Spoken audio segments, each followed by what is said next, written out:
আমাদের সমাজে এমন অনেক কর্মবিমুখ মানুষ আছেন যারা ভাগ্যের দোহাই দিয়ে কর্মের ব্যাখ্যা করেন। জীবনের পাওয়া না পাওয়াটা তারা ভগবানের বিচারের উপর ছেড়ে দিয়ে স্বয়ং ভগবানের বিচার করেন। তাদের ভাষায় ভগবানের চোখ নেই। অন্যদিকে অনেক মানুষ আছেন, তাদের মধ্যে কেউ কেউ কায়িক পরিশ্রমকে জীবনের ধর্ম মনে করেন, তো কেউ উন্নত মানসিকতার নিরিখে কর্মের বহিঃপ্রকাশ করেন।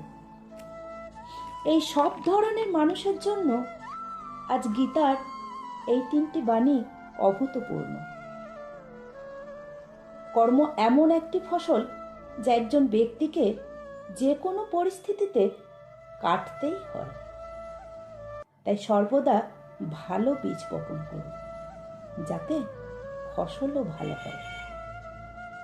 2 নম্বর হলো, যা হবার তা তো হয়েই থাকে, আর যা হবার নয় তা কখনোই হয় না।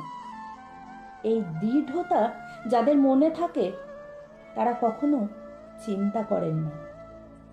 আর সব থেকে বড় কথাটি হলো, তোমার কর্মই তোমার আসল পরিচয়, নইলে এক নামে তো হাজারো মানুষ হয়।